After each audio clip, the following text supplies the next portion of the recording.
Hello and welcome to the Hoop Heads podcast. It's Mike Lensing here with my co-host Jason Sunkel tonight, and we are jumping on to talk some NBA this evening after the Cavaliers, the rousing victory by 4 points over the 14 loss in a row, 6-31 Indiana Pacers. Congratulations to the Cavs for really getting themselves back on track tonight against the Pacers. It was great to see. Listen, you didn't watch any of the game. I'm right because you were at the Strongsville game. How did that go, Mike?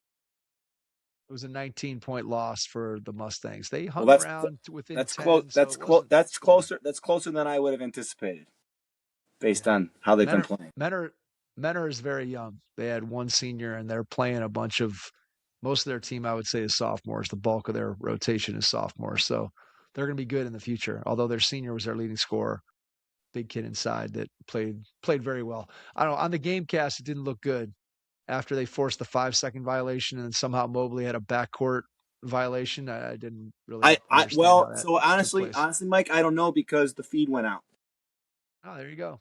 So I was just listening to John Michael talk in when sometimes the feeds go out and you're just it Yes. sounds like you're talking in an echo chamber. That's what I said. There's no video.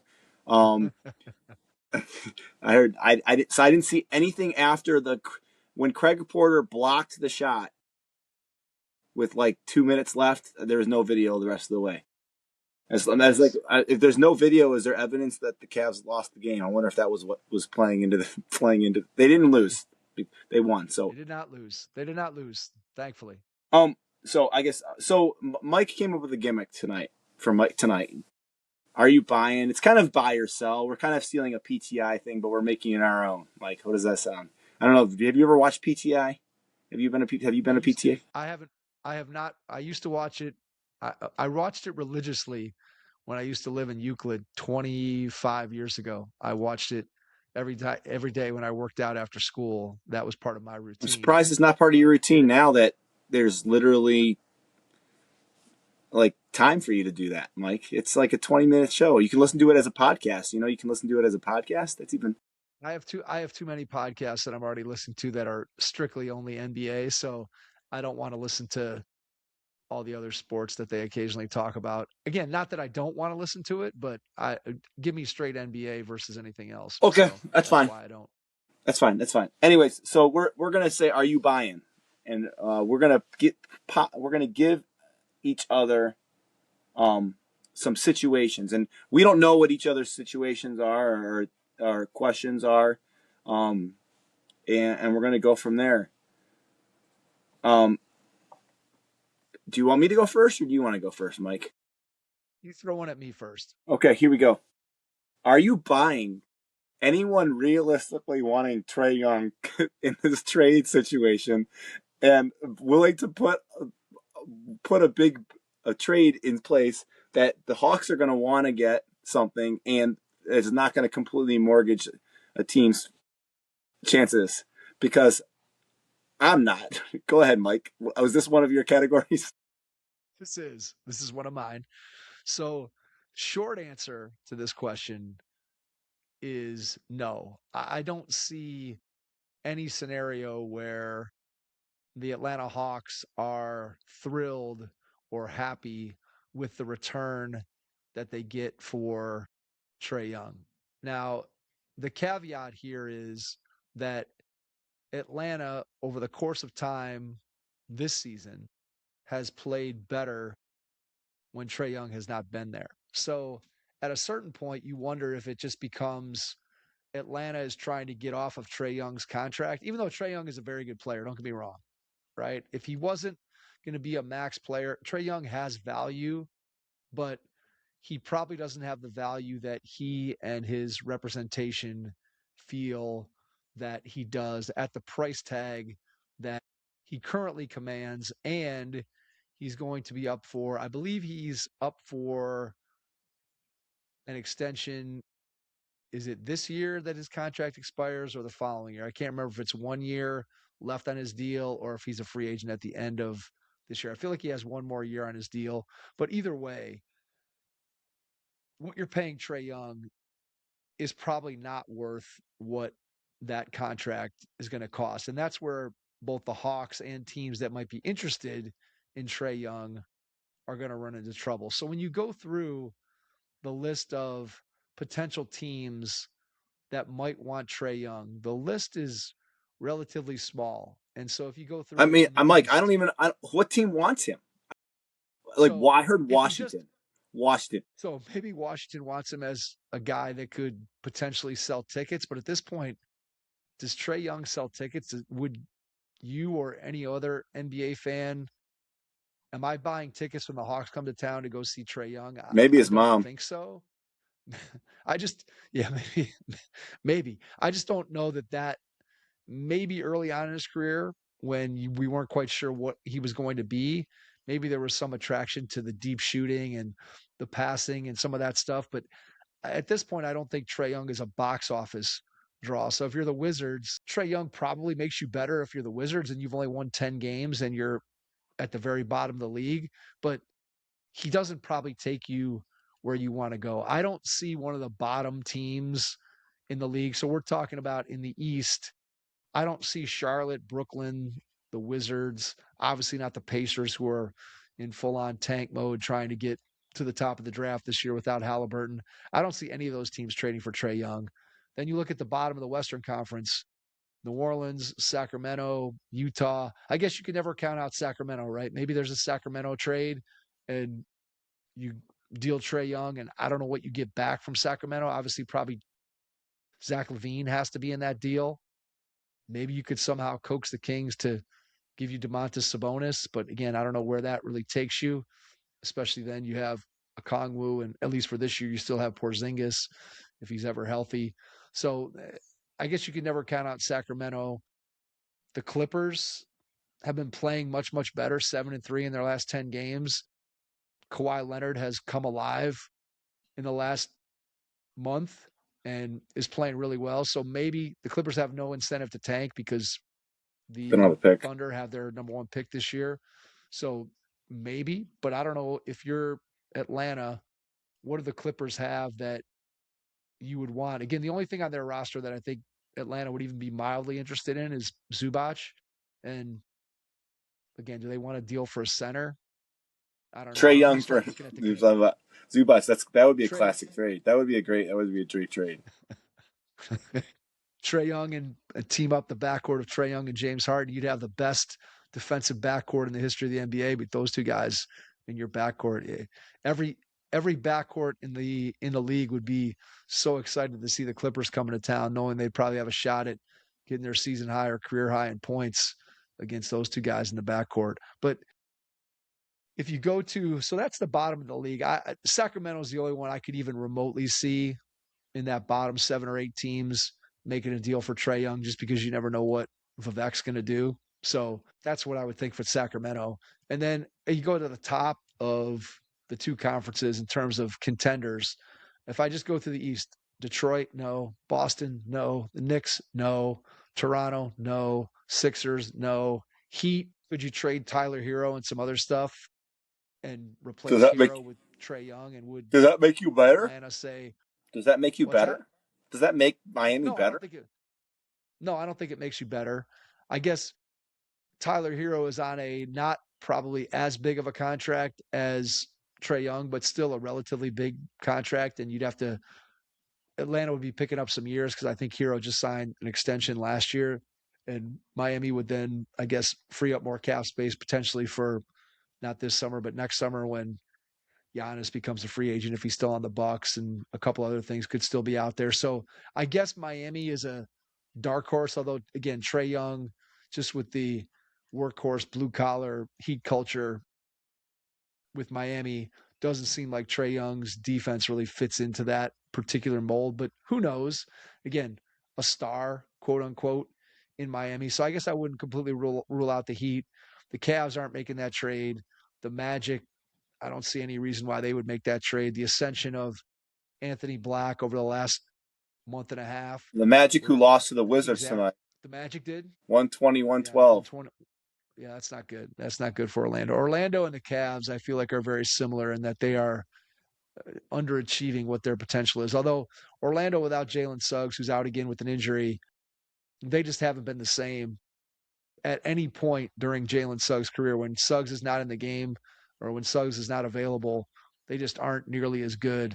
And so I don't think anybody at the top of the Eastern Conference is going to make that Trae Young deal. Milwaukee might just be desperate enough to say, hey, we're going to try the Dame Lillard Giannis pairing a second time, but make it the Trae Young Giannis pairing. Milwaukee has, I think, one first round pick that they can trade. I don't know how they would patch together enough salary. Bobby Portis would have to be in that deal, and then they just have to get a bunch of salary filler. And is that enough for Atlanta to trade Trae Young again?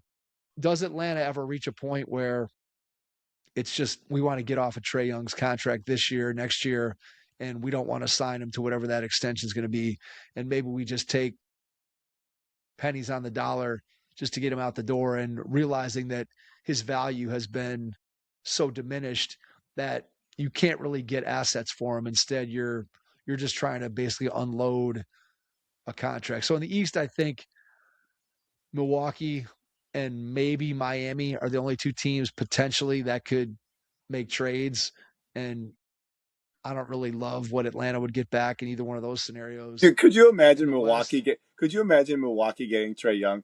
If I could. we lose I Dame could Lillard. totally. We I could. lose Dame Lillard, and now we got Trae Young. We replaced a good, really good 3-point shooter who's not very good at defense for an a good 3-point shooter who's Yeah. basically non-existent on defense. Yeah.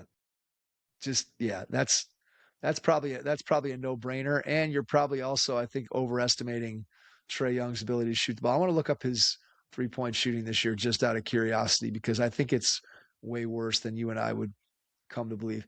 Trae's shooting 30% from three right now. So on 6 attempts a game. So I don't know if good 3-point shooter is really an accurate description of Trae Young anymore.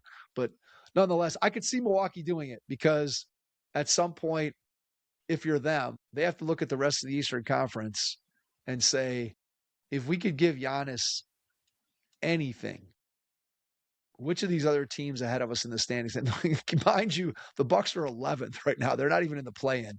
But if somehow Giannis could stay healthy for the rest of the season and through a playoff run, I'm not so sure that they're insane to think that they could at least win a series or two against some of the teams that are above them in the standings. It's not insane with as good as Giannis is if he's healthy. So I still don't know that Trae Young is the answer that pushes us over the top. But if your only goal is to try to keep Giannis in Milwaukee for as long as you possibly can, and once he leaves, it's going to be as bleak could possibly be, no matter what you do, that maybe they roll the dice. To me, I think I wouldn't do it, but I could see where Milwaukee could talk themselves into it. So that's the East. In the Western Conference, Oklahoma City's not trading for him. The Spurs, who were rumored a year and a half ago to be trading for Trae Young, clearly are not with their three guards that they have. Denver will have no interest. Houston has no interest. The Lakers, is there a LeBron Trae Young trade out there? Probably not. The Lakers aren't going to trade LeBron for Trae Young. It's much more likely that LeBron retires or leaves the Lakers of his own accord. It's highly unlikely that they would try to trade him and that LeBron would accept a trade to Atlanta. Doesn't seem like a LeBron type of Can I move. read you this crazy Minnesota, stat? Can I read you this crazy stat sure. I just saw from the Cavs game Yeah, for tonight? sure. At For halftime, the sure. Pacers were +5 in rebounds. The Cavs finished the game +16 in rebounds, with Indiana only getting 9 total rebounds in the whole second half. And they still almost won. But that's crazy. It is. It is. That's a 30 that's a 21 rebound swing in a half. That's crazy. Anyways, I Okay.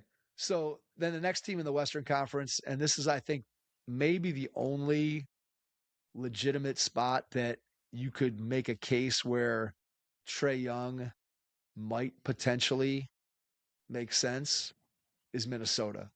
Because Minnesota right now basically has old Mike Conley. They're starting Dante DiVincenzo and Anthony Edwards in the backcourt.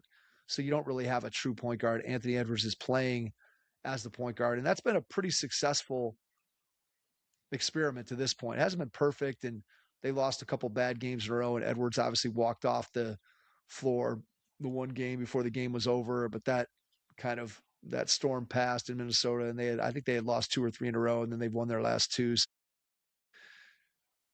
you got Dillingham, you've got Bones Highland. They don't really have a true point guard. And the thing with Minnesota is that you have Gobert, obviously what he does and brings on defense. And you have Anthony Edwards, excellent defensive player. DiVincenzo's a good defensive player. They have Jaden McDaniels.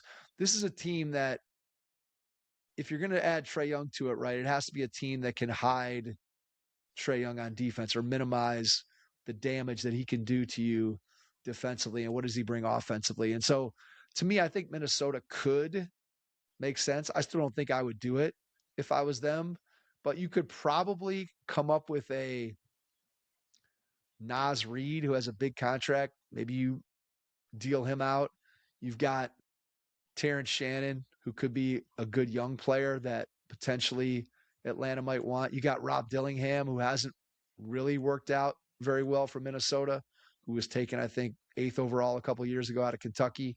And he's been given some opportunity, but he's never really grabbed that opportunity by the throat. And certainly he's not really a point guard. I think he's more of a scoring guard at this point. So I think they could maybe throw together a package. Again, I'm not sure what their draft capital is. I don't think they have a whole lot of things that they can deal. But again, if Atlanta gets to a position where they're just trying to dump Trae Young's contract, maybe Minnesota could be a fit for Trae Young. I actually don't hate it with Minnesota just because of the surrounding guys. If you can keep Gobert, obviously you're keeping Edwards. You got Jaden McDaniels, Julius Randle's still there. I don't want to say I like it, but of all the places that I think he could end up where he could be impactful and maybe Atlanta could get something halfway decent back in return, to me, I think that Minnesota deal sitting there could make some sense. And then the rest of the West, unless you want to trade Trae for Ja and just swap problem point guards, Golden State's not trading for him. Phoenix isn't. Portland's not. So I think it's Miami, Milwaukee, or Minnesota. If I had to make a prediction of one of the places where he's going to end up, those would be my three. Those would be my three destinations. And again, I don't know if Trade Machine and Second Apron and all those kind of deals, whether or not those are possible or not, but that's where I see it going. And again, I think Atlanta's going to end up having to just go with the idea that it's addition by subtraction in terms of Trae Young, the player, but also in terms of Trae Young, the contract, and just getting out from under that and just pivoting away from the Trae Young experience to their younger core of guys with Jalen Johnson and Reese Shea and Dyson Daniels and that group. You were really ambitious with 5 topics each, Mike. I Right. told you it was going to give us a chance to go around the league. It was going to give a chance to go I'm just around the saying. league. Okay. Yeah. All right. What's your first question? Okay. Please don't make it about the Cavs. I don't want to talk about the Cavs. It's not going to be about the Cavs. I did not write down any questions directly about the Cavs. Okay, So great. there's no Cavs question. There's no Cavs questions. There's not even anything to ask about the Cavs. All right. Here's my question. Are you buying anyone else in the West as the Western Conference representative in the NBA Finals with the Thunder's recent tailspin? Lost 2 in a row, 5-5 in their last 10. I think the talk of 70 or 72 or 74 wins is probably out the door. Are you buying someone else as the Western Conference Finals representative this season? Okay, so contender or final? Like here's what I'm going to say. I think the Spurs are legit, despite the fact that they lost to the Grizzlies tonight. I think. Who can beat the Thunder in a 7-game series? I guess is the question. I mean, Who didn't the can beat them? Spurs Who beat can them beat three them in a times this 7-game year series? already? Didn't the Spurs beat them 3 times this year already? The Spurs. Yes. I'm going to say the Spurs. Okay. I'm willing to put the Spurs in that. If you've beaten them 3 times in the regular season, or at this point, and I'm going to say that they and that don't think that wouldn't creep into their minds. Okay, let's be honest here. The Thunder will think about it. Okay, and like I guess if 80% of the Nuggets come back, I might give the Nuggets a shot, but I think it's the Thunder or the Spurs right now. You know, the Lakers are. I'm not saying the Lakers can beat the Thunder. Okay, I don't think so. I think they're an intriguing team if they can somehow get another piece. I don't know. Once again, this whole Abram stuff has completely like messed with my like understanding of what's even possible because like for all that I heard the Cavs were not able to make any trades and not able to do anything, but now I've been hearing the Cavs rumored to be in some like but are those just people just saying aggregating and saying things that aren't even possible? Like I don't know. I don't know the rules, but like if Austin Reeves come back and you have LeBron and you have Luka, you can get one more piece. Do I think that I mean, listen, the Lakers are the Lakers. You've got Luka Doncic, who's the top 5 player in the NBA. You've got LeBron at 41, who's windmill dunking in a game tonight at 41. Mike, he had a stretch where he scored in a 2 minute stretch, 2.5 minute stretch to end the third quarter, where he scored or assisted on 13 straight points, and the Lakers were down, I think 7, and ended up being up 1 going into the fourth, and ended up winning the game against New Orleans. And listen, he's 41 years old, but he's still a top 50 player in the NBA, probably. Like if he's healthy, right? Top 50 in the NBA. Would you put LeBron in the top Sure. 50? He's definitely, yeah, for Okay. sure, top 50. No question about that. No So question. so like could I make, you know, as they're currently constituted, I think it's only the the Thunder and the Spurs. If the Nuggets are healthy, if Jokic comes back, he's healthy. Everyone else around him stays healthy. Jamal Murray looked terrible against the Cavs. He looked slow. He looked blah. I know they almost beat the Cavs without Jokic, but he just didn't look right. Um, uh, I could make an argument for the Nuggets. The Lakers, if they make as they're currently constituted, no. I think it's two teams right now. Um, the Nuggets on the outside looking in, like peeking through the door. If everyone comes back, maybe you could make that argument. But I still don't think. I think it's Spurs Nuggets or Spurs Thunder, and that's it right now in the West. Whereas the East, on the other hand, on the East, on the other hand, I think there's like I'm not even Let's willing to save say them. the Cavs. Yeah. Let's save the East. Let's save the East because you never Okay. know. There might be a question related to the East at some point. So let's save the East. Okay.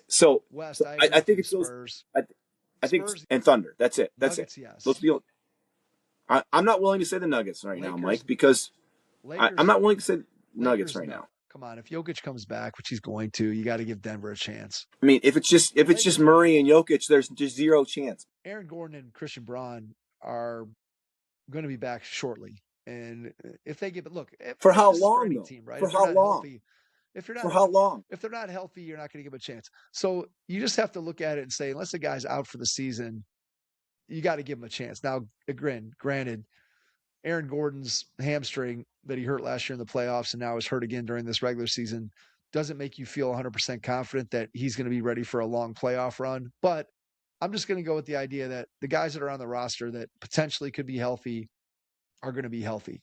So San Antonio is a yes. I think they can beat the Thunder in a 7-game series. Denver's a yes. I think they could beat the Thunder in a 7-game series. The Lakers are a definite no. The Lakers don't play good enough defense to be able to hang with Oklahoma City. Oklahoma City, look, the Lakers are going to be able to score, but they're not going to be able to score that easily against Oklahoma City. Right now, the Lakers are 22-11, and they have a point differential of zero point 0.1 points. They're giving up 117.2, and they're scoring 117.3. So they are playing well above what their expected record would be because they've won a lot of clutch games, which again you would expect with Luka and LeBron and Austin Reeves. They got a lot of guys that can create shots in the last minute. Maybe that's all. Maybe I'm discounting that. I just don't think they're good enough to defend as a defensive team to be able to hang with Oklahoma City.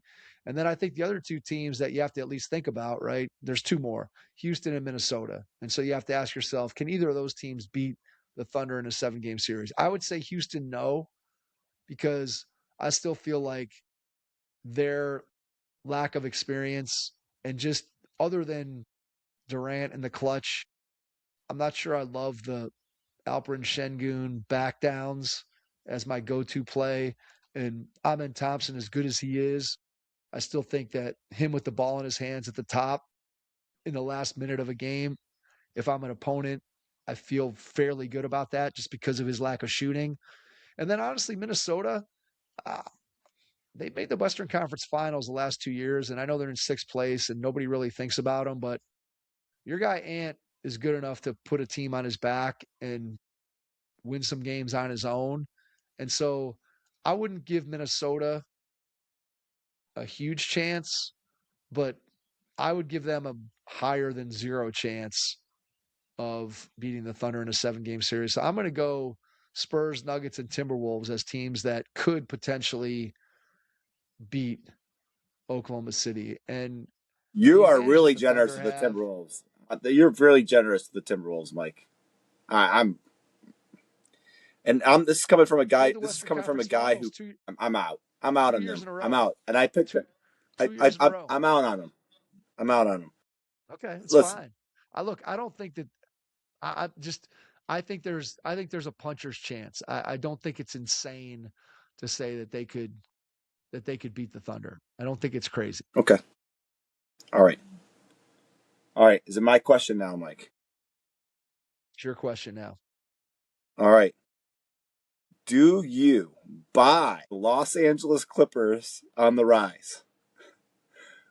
The Los Angeles Clippers have, in their last 10 games, gone 7-3. They are now 13-22 after starting the season in such abysmal fashion that we almost basically wrote them off as your worst pick in the NBA totals draft, which I did not update, by the way. I'm sorry, I did not do it. So we will have an update next week.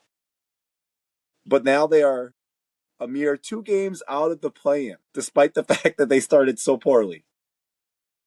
Do you buy the Los Angeles Clippers? And they're ahead of the Dallas Mavericks. Do you buy the Los Angeles Clippers as not a team that you're going to say as a contender, but a team that can continue this pace and play to the point of, man, they're going to be a team that I'm not going to want to play in the first round just because they're going to be annoying? Yes, I'm buying the Clippers. Look And at I you. know that anyone who's listened to our pod knows our collective disdain for James Harden.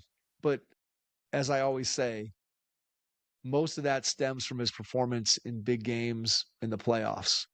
But when you look at Harden as a regular season player, the amount of production that you can expect out of him and that we are continuing to get out of him this season for the Los Angeles Clippers is, quite frankly, at his age, remarkable. He's averaging almost 26 a game, 5 rebounds, 8 assists. His shooting percentages are nowhere near where he was when he was at his peak. He's only shooting 43% from the floor, just under 36% from three on 9.2 attempts per game, shooting 88% from the line. But what really makes you think that this Clippers team can continue to be on the rise? How many points a game do you think Kawhi is averaging this season? How much is He's played Kawhi 25 averaging? games, by the way. How many points Well, per game is I know, Kawhi I Leonard know he's, I averaging? know he's been dropped. He dropped 55 the other day, right? He dropped 55 the other day. Yes. Is that right? Yep. How many It points is. is he averaging? Uh, I was stunned. I feel like I I was heard. stunned when I saw the number. Let me tell you this. Well, I feel like I heard Simmons say his stats over the last like 10 games, and it was like somewhere in the 30s. So it's probably lower than that, like 27 and a half, 20, 27, 27 and a half. 28 points a game for Kawhi Leonard in 25 games. Now, granted, the Clippers have played 35 games. Kawhi's played in 25, which for him is a pretty high number. Kawhi's shooting 49% from the floor. He's shooting 36% from three on 7 attempts per game, and he's shooting 96% from the line on 6.2 free throw attempts per game. And his defense isn't peak level Kawhi, but when he wants to turn it up, he still can. Zubac got off to a slow start. He's not having as good of a year as he did last year, but he's still averaging 15 and 11. They missed Derrick Jones Jr., who's been out with an injury. Obviously, the Bradley Beal experiment didn't work, but when you have Kawhi at 28 and James Harden at 26, if they can get any kind of effort going defensively, this team He's it, offensively, Mike. He's averaging he's averaging 2 steals per game. Okay, I'm looking at his stats now. He's shooting yeah, 49% from the field, 36% from behind the arc, 96% from the line, 6 rebounds, I three know. That's what I'm assists, saying. and 2 steals per game, Yeah, and almost a block per game. That's pretty impressive. he's having an unbelievable season for what he's been since he's been with the Clippers. I mean, it's crazy in all honesty. And the question obviously with Kawhi continues to be, will he be able to remain healthy for the remainder of the season? But if he does, and by remaining healthy, let's just say he continues to play sort of at the pace where he is now, which is he plays 2/3 of the remaining games. And you got to figure that James Harden, who's basically been an Iron Man his entire career, he's going to play the majority of the games that are left on their schedule. I would anticipate that the Clippers are going to continue to rise in the standings, if for no other reason than if you look at where they stand right now in the West and you look at what's below them and you look at what's above them, it's hard to imagine that anybody behind them, Dallas, Utah, Sacramento, or the Pelicans, is going to jump up ahead of them. And if you look at the four teams right now that are in the play-in, Memphis obviously has had a ton of problems, both with injury and with Ja, and just again a general malaise around that team. Zach Edey being out as well. Portland, hard to figure out exactly what they are. Avdia has obviously been great, but I don't know exactly where Portland's going. Golden State has been an up and down mess for most of the season. And Phoenix has, I would say, in everybody's mind, Did, greatly overachieved did at you, 21 and Mike? 15. Mike, the Golden State thing. Did you see Steve Kerr get ejected and Snoop Dogg was on the call? Please tell me you saw that. I did, yeah. I saw it. Yeah, That it was was great. that was Yeah, good. that That was was good. good. Yeah, that was very enjoyable. Good call by Snoop. Uh, so Phoenix, I don't expect to continue to play this well. Maybe I'm wrong, but I would expect they're going to drop. So could the Clippers pass Memphis, Portland, Golden State, even Phoenix? I mean, I don't see a way they get up into the top six, but I could certainly see them playing their way into possibly the 7 spot by the time it's all said and done. I think they're going to continue to rise. I don't see them falling any lower than they are now, which is 11, and I certainly see them on the rise. Do I see them as a legitimate team that could make a run to the Western Conference Finals? No, but again, if you have a healthy Kawhi, I don't know that anybody's going to be super excited to play the Clippers in round one. Look, only a year ago they were pushing Denver to game 7, and everybody thought Denver was probably the second best team in the league last year. So who knows? I think this team's probably good enough to move up into one of the 7 or 8 spots in the play-in by the time it's all said and done, because they just got off to a bad start. Their defense was terrible, and they couldn't shoot. And they had whatever was going on with Chris Paul. So hopefully all that stuff's behind them. And again, if you get this version of Kawhi, it's hard to imagine they're not going to continue to win games. Okay, your question, Mike. Okay, my question: are you buying that the Warriors should make a win now trade to try to improve their roster? Or is this thing over and should they start to pivot to the quote, either post Steph years or just try to get young? And they're clearly not going to trade Stephen Curry, but do you abandon the idea of trying to quote compete if you're the Warriors? I mean, the idea of compete. If I'm the Warriors, the idea of competing is almost a sunken ship at this point. I mean, just look at the teams in the West. All the teams we talked about, there's zero chance. I mean, minus them landing Kawhi Leonard or something. Like, there's no chance that the Warriors compete. Okay, Kawhi Leonard, the healthy Kawhi Leonard, I should say. But like, there's just no way. Like, what are they going to do? Like, like they're not beating the Thunder. I mean, let's just go through it. Oklahoma City's better than them. San Antonio's better than them. Denver, as they're currently constituted, might be better than them without Jokic playing. Okay, Houston's better than them. The Lakers are better than them. Okay, Minnesota, you're big on the Minnesota Timberwolves. They're better than them.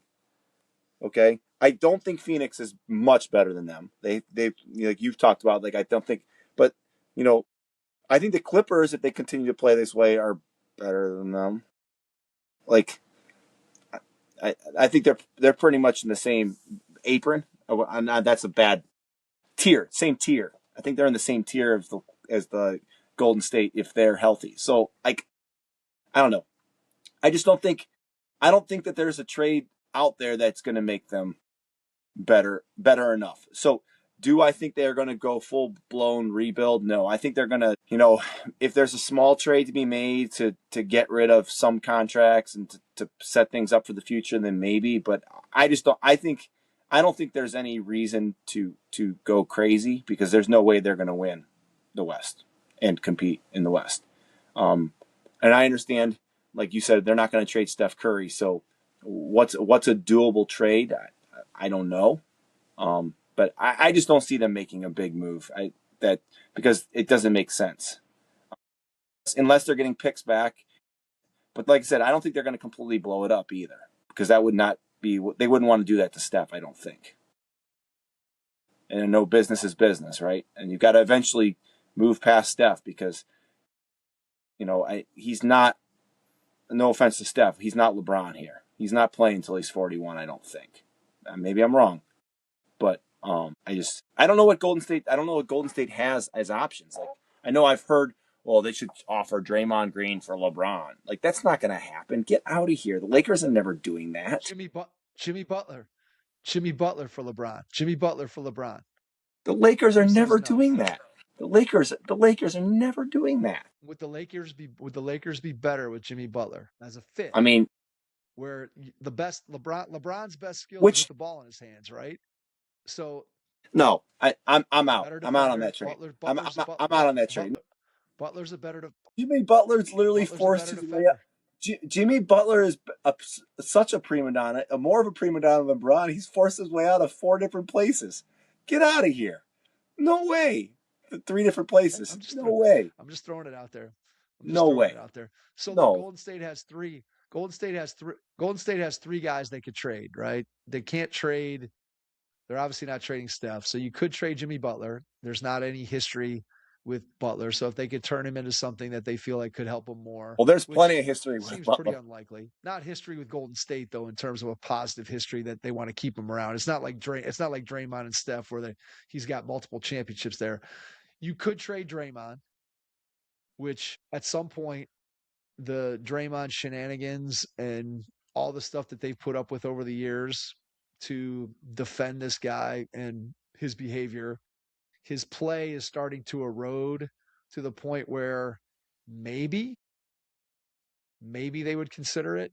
But then I look at it and say, does Draymond have any value anywhere else that's anywhere near as high as what his value is in Golden State without the sentimentality of this guy having won multiple championships with our franchise? I just don't know, based on where he is right now in his career in terms of his production. Offensively, he's become almost he's almost a zero on offense, especially from a scoring standpoint. He still has some playmaking, but not nearly to the degree when you go back to the heyday of the death lineup, right? He's not nearly as scary in the 4-on-3 Well, and he's the roll dropped man since and I the think short last roll. week. He's not.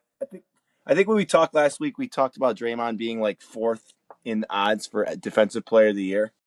In a week, he's dropped from 4th to 1, 2, 3, 4, 5, 6, 7, 8, 9, not 10th place. So he must have had a really bad week Yeah. to drop that Nobody. much. I just don't. I just don't think anybody wants the value of Draymond Green outside of Golden State, where there's no sentimentality around this guy. I just don't think that what they could But trade by him the way, for Victor would bring them Victor anything that's Wembanyama going to is not help them. even Victor Wembanyama is not even on the list for the Defensive Player of the Year because he missed too many games. Are they banking on him missing too many games now? Probably. I'm guessing, yeah. I'm guessing that that's what is being banked on. They'll Scotty probably, Barnes is ahead of Mobley, yeah, Mike. you'd have What the to. heck is going on? What the heck is going on here? Come on now. As bad as Mobley's been on offense, Yeah, his I defense don't is understand still it. that's bizarre. Come on, get out of Yeah, here with no, that. I agree with you there. And then the last guy, obviously, that Golden State could trade is Kaminga. And if you're trading Kaminga, who basically has fallen completely out of Golden State's rotation again, if you're another team, you'd have to be taking a giant leap of faith that Golden State has severely hampered and messed up this guy's career to the point San where Antonio. whatever athleticism and skill, I don't know. You'd have to add a draft pick in with Kaminga, and even then, you're not getting back anything that is worth. You're not going to get anything that's going to make you materially better if you're Golden State. That's going to make you a pseudo contender. So it almost feels like, could you just trade guys and see if you can get draft picks? And I just don't think they're going to do that. I think they're going to continue to try to win, even if it's just standing pat with the guys that they have. But you can't completely tear the franchise down around Steph and make it so that there's the potential that when he looks around and sees that you've completely stripped the house down to the studs, that he wants out, or there's people clamoring for him to be traded so that he doesn't have to play in that kind of environment. I just don't see Golden State doing that. I see them continuing to try to remain relevant. And maybe that doesn't mean that they take a big swing, but it probably means more likely that they just stand pat with what they have and they're going to finish somewhere in the West playing and slightly above 500. And I guess that'll have to be good enough. So, all right, your next one. My next one. Do you buy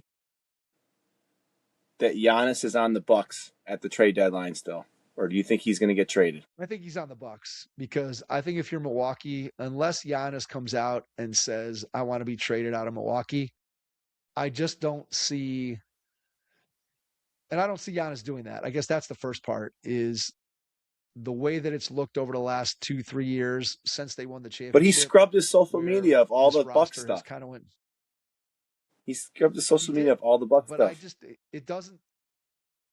it does not seem like he wants to, for whatever reason, whether he doesn't want to be the bad guy, whether he just says it's not his style, whatever. It does not feel like he wants to go into the Milwaukee Bucks and say, I want to be traded, trade me here, or whatever.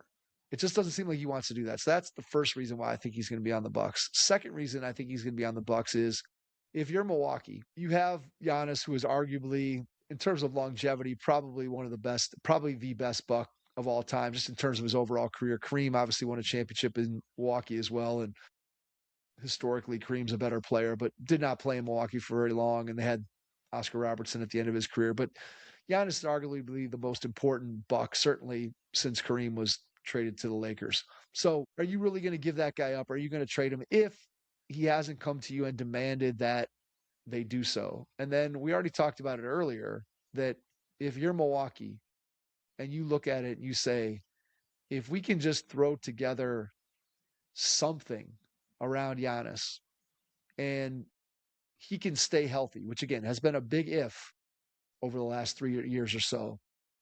But if he can stay healthy and we have a roster that has some shooting around him, he's the best player in the Eastern Conference. And I'm sorry, but I look at the top of the Eastern Conference right now. If I'm Milwaukee, am I afraid of the Detroit Pistons who have never won a playoff series with this current group? Probably not. Am I afraid of They the just beat Karl the Anthony Cavs and Towns, they just beat the New Cavs York and Knicks? Cavs and the Knicks back to back days, Mike. The Detroit Pistons, baby, I know they led did. by JB Bickerstaff. However, you mentioned one of the caveats, JB Bickerstaff as their coach. The second caveat is that the precedent for a team never winning a playoff series and then going to win an NBA title or even make, and look, the Pistons, even if they make the finals somehow, are not going to be, they're not going to win the championship against whoever comes out of the West. But nonetheless, the precedent of a team never having won a playoff series and making it to the NBA finals, I would be willing to bet that that number is probably zero. Even Oklahoma City the year before, they won the title last year, and there was a lot of people saying this same argument last season at this time. that they just weren't experienced and it was going to be hard to jump. Even the Thunder won a playoff series the year before and went 7 games with Dallas the year that Luka led them to the finals. So they had infinitely more experience than this Detroit Pistons team has. You're certainly not afraid of this version of the Cleveland Cavaliers. You're not afraid of this version of the Orlando Magic. You can't be afraid of this version of the Boston Celtics, even if Tatum comes back. If you're the Bucks and you say, hey, if we can add Trae Young, if we can add whatever, something to our roster, and we have a healthy Giannis, who's going to be the best player on the floor in any series in the Eastern Conference, why can't we win the Eastern Conference? And I don't think they can, but I don't think that logic, if you're the Milwaukee front office, is completely insane because whatever you do, right? If you trade him now, he has a year and a half left on his contract. Yeah, you'll probably get a big return, but Giannis is sort of a difficult fit. He's not like a seamless plug and play guy. You kind of have to have the right ecosystem around him compared to maybe some other superstars. And so if you trade him, you're rebuilding. If you keep him for the next year and a half and he walks out the door, you're still rebuilding. Now, maybe you don't have a few assets that you would have gotten in the trade, but you're basically resetting your franchise whenever Giannis leaves, whether that's through a trade or whether that's through him leaving in free agency. There's going to be a gaping hole in your franchise no matter what you do. So I think if I was Milwaukee, I would try to keep him, even though it makes no sense. And people could say, I'll just blow it up. You're just delaying the inevitable, whatever. I just feel like when you've got a guy who, at worst, is the third best player in the league and is the best player that your franchise has had in the last 50 years, and he's not demanding a trade, why not try to maximize him, especially in this year's goofy Eastern Conference? I think if I'm Milwaukee, I'd keep him and see what I could do, take my chances this year and next with let's roll the dice and see what we can do with the roster, despite the handicap that we have with the Dame Lillard stretched money still on our cap. I think I just see what I could do with Giannis. I think I just try to keep playing him and try to keep him in Milwaukee. Okay. All right, Mike, you want to ask me one more question? Sure. My next one. Are you buying someone other than Cooper Flagg being the NBA Rookie of the Year? Man, that's a tough one. I mean, so typically when we look at Rookie of the Year, Mike, a lot of times the Rookies of the Years are not always on good teams, right? Like, because they're normally bad. Okay. Man, that's a good question. I mean, Edgecombe had such a great start to the season. What's that? What's that guy in Here, I'll read you Charlotte? VJ Edge Go ahead. Con Knipple, baby. So Con those are your Knipple, two yeah. guys. So let me read you each of their stats. Okay. VJ Edgecombe, currently, he is averaging 16 and a half points per game, playing 36 minutes a game, 5 rebounds, 4 assists, 1.4 steals, zero point 0.5 blocks. Most nights guarding the best perimeter player for the opponent as a rookie. He's shooting 43% from the floor. He's shooting 38% from 3 on 6 attempts per game, 77% Okay. from the line. So VJ Edgecombe is having a tremendous, tremendous year on, say what you want about Philly, whether you think they're fraudulent or not because of the potential injuries and whatever. Philly has been a good team to this point, and Edgecombe is playing major minutes and is a huge contributor to whatever success Philadelphia has had.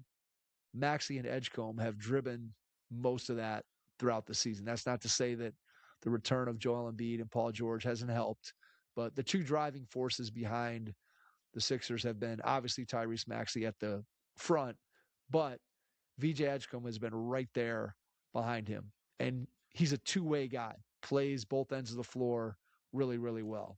And as you said, got off to a spectacular start with what he scored, 35 in that opening game, the highest point total since Wilt for a rookie in their opening game.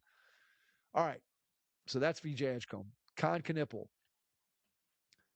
Knipple currently averaging 19 and a half points a game, playing 33 minutes. So also playing a major role for a team. Now, granted, Charlotte not at the level of Philadelphia, 13 and 23, and near the bottom of the Eastern Conference. But nonetheless, he's playing a huge role there. He's averaging 5 rebounds a game, 3.5 assists. He is currently shooting 48% from the floor, 3.5% from three on 8.3 attempts per game, shooting 88% from the free throw line. So he's a 48, 43, 88 shooter. So he's 2% away from 50, 40, 90 in free throws and overall field goal percentage. And he just has been a guy who I think people thought fundamentally that he was going to be good coming into the league and people knew he could shoot, but I don't think people understood that he would be able to shoot the way that he has, not just off catch and shoot, but off the dribble, off the move.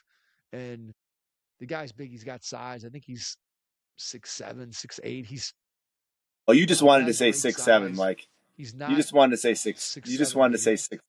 I did. No, the nipple's been great, and he's going to be a guy who, with his ability to shoot the ball, he's good from day one, and he's going to continue to be good. The shooting just opens up so much more for him, and I just feel like he's a guy who he's going to continue to get better and better and better because the shooting is always going to be there, and then as he adds pieces to his game, I just feel like he's going to continue to improve. So those two guys to me are legitimate rookie of the year candidates. And in any given year, those two guys would be very, very good rookies of the year. And yet, then we go to Cooper Flagg. And you'll see when we read his stats that it's not a slam dunk that Cooper Flagg is going to be the rookie of the year when you look at statistically. I do think Flagg has the most wide ranging skill set on both sides of the ball. And obviously, he had the story coming in of being the guy, which helps that Yeah. people thought he was the presumptive rookie of the year from the beginning of the draft until, again, until the season started. People felt like this guy, generational talent. And I don't think he's done anything to prove that not to be the case. So Flagg's averaging 35 minutes a game, 18.9 points per game, 6.5 rebounds, 4 assists, 1.2 steals, zero point 0.8 blocks. He hasn't been quite as impactful on defense as I think that people maybe thought he would be. I remember when he first came on the scene, the first time I heard of him, he was maybe like, I don't know, 15, 16 years old, and heard about just him from a defensive standpoint, like just like blocking shots everywhere. And he hasn't been quite that level of at least interior defender, but he's very good on defense. He's going to be a good defensive player. Just like Knipple, he's shooting 48% from the floor. Difference is he doesn't shoot threes. He's shooting 27% on 3.4 attempts. That's the one area of his game that if he's going to become a primary scorer, he's going to have to improve that. He's shooting 81% from the line. So clearly his ability to shoot. And if you watch him, I don't think his shot is broken or he has bad form or anything. He just has to really work on extending his range. And I think that goes back to what I said a minute ago that when he burst onto the scene as a young player, he's always had size. And so I think he started out playing a lot on the interior and he's developed his ability to play outside and his ability to play with the ball and be a playmaker. So to me, I think he's done everything that you really could have asked him to do. And so because it was his award to lose, I feel like he's probably going to win it. So I don't know. After reading the stats, what do you think? I mean, I think so. I really think it's really comes down to, I think Flagg will probably win it. Okay. But if I was to say who's the guy who's impacting the team the most, you'd have to say it's Edgecombe, right? Like he's impacting a team and helping them win. And once again, I know that he's got more around him, right? I get it. I mean, he's got more around him, but and I guess even if you look at Charlotte, I mean, Charlotte's been more competitive than I think anyone thought they were going to be. I know they've lost a lot of games, but I think they've they've given teams run. They've beaten some good teams in games, and they've lost games. They've lost a lot of games. They're not Beat good, the but Thunder, they just beat they just beat the Thunder. They just beat the Thunder. I don't know. I think Flagg probably wins it, but if Edgecombe and Knippel keep playing at a good level, I mean, when the Cavs played Charlotte and we played against Knippel, I thought that guy wasn't going to miss. He was just on like just the way he was playing. He played really really well in that game. So I don't know. I think Flagg probably still wins it, but the other two guys are giving him. I know there's no one else. There's no one else. I mean, Ron Harper's not having a great season. I mean, he's having a good season, right? He's okay. Uh, Yeah, he's been Derek good. He's Queen's been good. probably the next. Derek Queen's probably the next player, right? Like, but is he injured right now? Queen and Cedric Howard. I don't think so, but I could be wrong. Queen and Cedric Howard, I feel like are the next two guys Yeah, in the pecking order. but I don't. But But I mean, but I think those three are definitely the top three, and that they are going to be the top three. They're definitely all rookie team. Okay, obviously, barring injury. But I think Flagg still wins it, Mike. I think probably. Hey, real quick, while we're talking I Dallas, agree. Mike, I think if it did you see Fedor's post? Darius Garland for Kyrie no, I did Irving. not. Darius Garland for Kyrie Irving. Would you do it? What? Who would do that?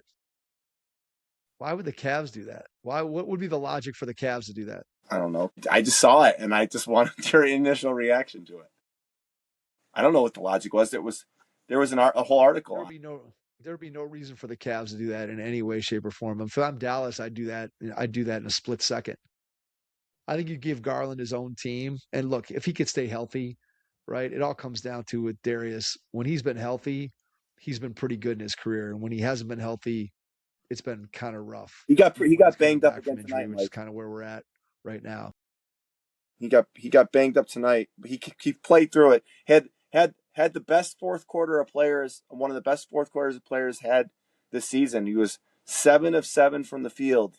He's the only player all NBA season in the fourth quarter with a minimum of 7 attempts to make all the shots in a game. Darius Garland at his best is a very good player. And there's no way that the Cavs would trade for Kyrie Irving because Kyrie doesn't solve anything that's wrong with this team. He doesn't give you more size. He doesn't give you more defense. Maybe he's a more dynamic version, the best version of Kyrie than the best version of Darius Garland. But Kyrie's also coming off a torn ACL. He's what, 30, probably 33 now, I would guess. So it doesn't make any sense for the Cavs because it doesn't plug any of the holes that this team has. If you told me that Kyrie Irving was a 6'6" point guard that could bring me some defense, now you're talking. But when you're talking about somebody that is maybe a little bit bigger than Darius Garland, but certainly not known for his defense throughout his career, I don't know what I'm upgrading when I'm making that trade. And if I'm Dallas, maybe I'm marginally getting, if you want to say, in the moment that Darius Garland is slightly worse as a player than Kyrie Irving at his best.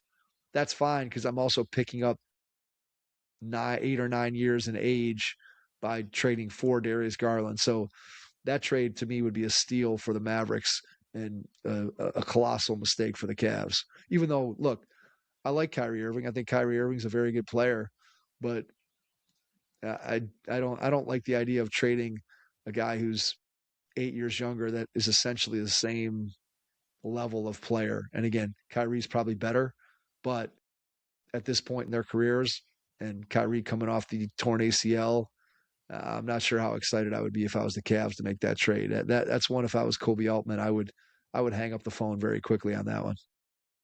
Okay. Anything else, Mike? No, I think that is all. I had one more, but we kind of already talked about it because it was discussing kind of Eastern Conference contenders, which we sort of already went through most of the Yeah. teams and talked about. I just think I'll leave it with this comment that the Eastern Conference right now, I have a hard time visualizing any of these teams making it to the NBA Finals, and I think any team from the East, unless one of these teams really puts it together, I think they get just destroyed by whoever comes out of the West. I don't see how any of these teams in the top of the Eastern Conference are even remotely competitive with whoever comes out of the West as the best team. I know we said that about Indiana last year, and that series ended up going 7. And if Halliburton goes down, who knows? Maybe Indiana wins it.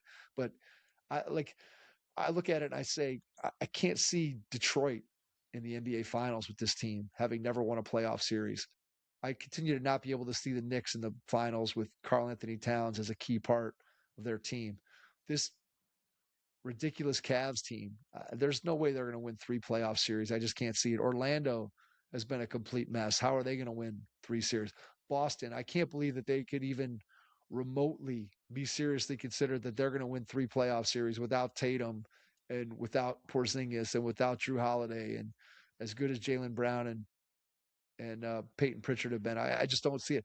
I don't.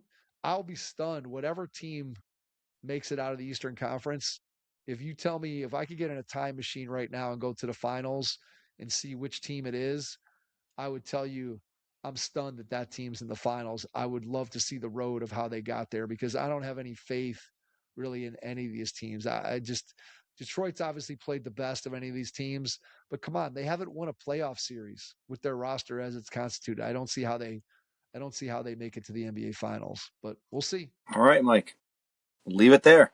Leave it there. This is the argument for seeding 1 through 16, because then we would definitely end up with 2 Western Conference teams in the NBA Finals if you just seeded the top 16 teams regardless of conference. So this is one year where that argument I think probably makes sense because I don't see how any of these Eastern Conference teams. I can't see any team from the East winning the NBA championship. There's just I would be stunned if that were to take place. So, all right, let's leave it there.